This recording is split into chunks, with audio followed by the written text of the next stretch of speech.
पिछले कल एक घटना हुई है जो कि कमरू नाग और शिकारी माता के मंदिरों में जो श्रद्धालु जा रहे थे उनकी तरफ से कुछ वीडियो वायरल हुए हैं, जिससे जानकारी मिली है कि कोई वीआईपी मूवमेंट थी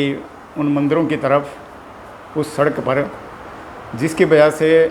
श्रद्धालुओं को 4 घंटे तक जो है रोके रखा, जिससे पूरा सड़क जो है वो जाम हो गया और वहाँ पर जितने भी महिलाएं, पुरुष और बच्चे थे वो उस धूप में जो है सड़क के किनारे सब बिलखते रहे, लेकिन किसी ने भी उनकी सुध नहीं ली और वीआईपी की मूवमेंट की वजह से 4 घंटा तक जो है वो सड़क बंद रही। कुछ लोगों ने उसमें प्रश्न उठाया कि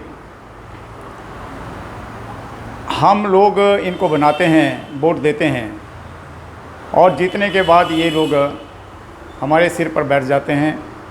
और वीआईपी बन के आते हैं। इसमें कोई बुरा नहीं,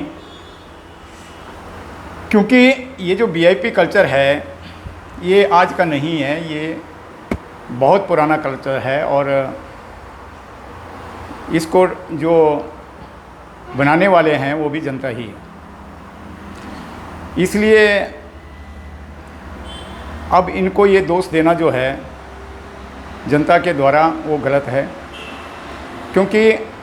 गलती जनता की है। जैसा आप परोसोगे वैसा ही आपकी सेहत बनेगी और वैसा ही आपको दिमाग लगेगा। जिस प्रकार के नेता आप जिताकर भेजोगे उसी प्रकार का आचरण वो लोग करेंगे और उसको आपको फेस करना पड़ेगा। हमने जब से केंद्रीय सरकार आई है तब से अभी वर्तमान सरकार ने आते ही कहा था कि पूरे भारतवर्ष से वीआईपी कल्चर जो है ख़त्म कर दिया जाएगा, और इसी बहाने जो है इन्होंने बहुत सारे अधिकारियों की जो कि सेंसिटिव ड्यूटीज़ देते हैं, उस वक्त उनकी आइडेंटिफिकेशन की आवश्यकता होती है, उनकी बत्तियां उतार दी, यहाँ तक कि नेम प्लेट्स भी उतार दिए गाड़ियों से। और खुद इन लोगों ने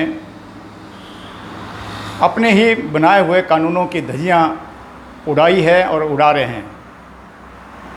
ये जो अभी कोई वीआईपी मूवमेंट बता रहे हैं, ऐसा प्रतीत होता है जैसा मैंने अखबारों से पढ़ा, कोई भाषा समिति है सेंट्रल गवर्नमेंट ने जो बनाई है कि पूरे देश में भाषा हिंदी का क्या स्तर चल रहा है, कितना कामकाज उसमें होता है, उस प्रकार की एक समिति आजकल हिमाचल प्रदेश में दौरे पर है, जिसमें 20 जो है वो लोकसभा के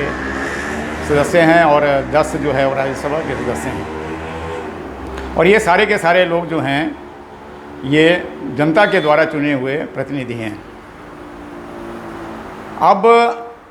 अगर लोग इस प्रकार से ऐतराज़ जताते हैं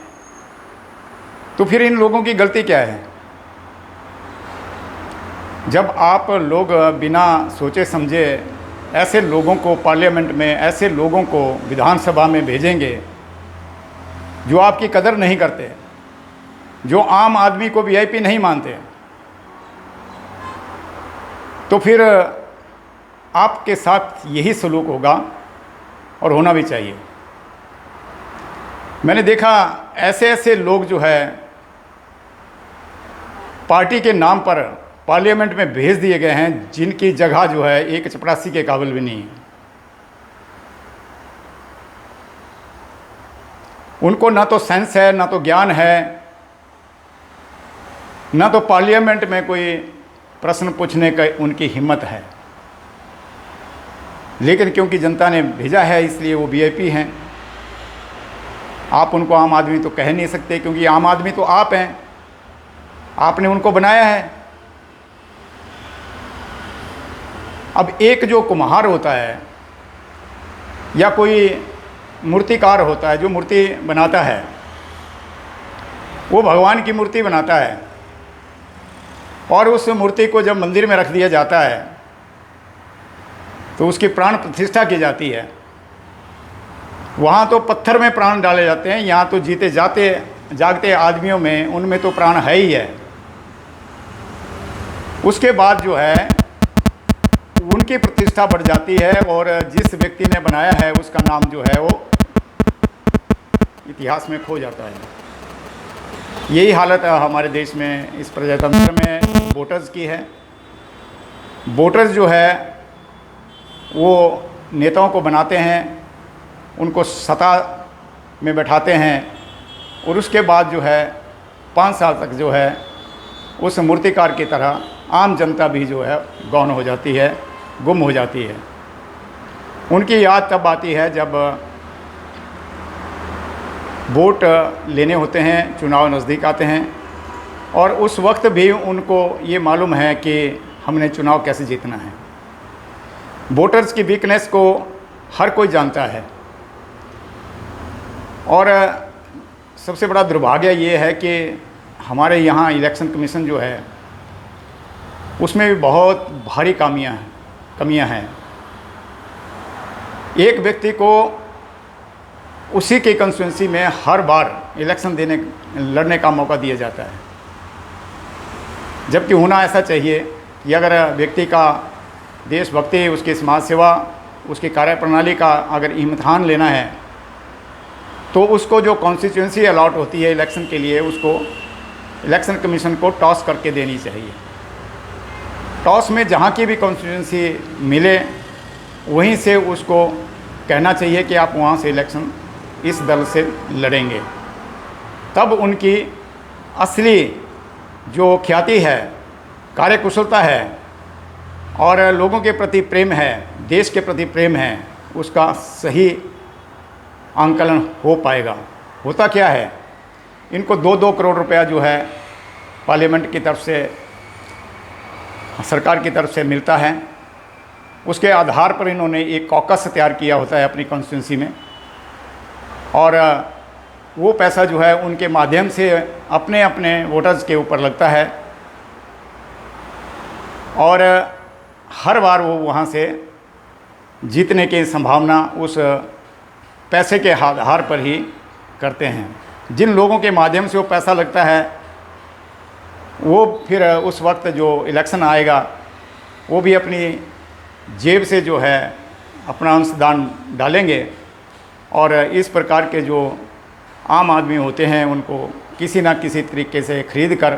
बहका कर, उनको प्रभावित करके जो है इलेक्शन जीत जाएंगे और वीआईपी बनकर जो है इस प्रकार से लोगों के सिर पे बैठ जाएंगे। इसलिए जो लोग इस प्रकार का ऐतराज़ करते हैं, या तो उनको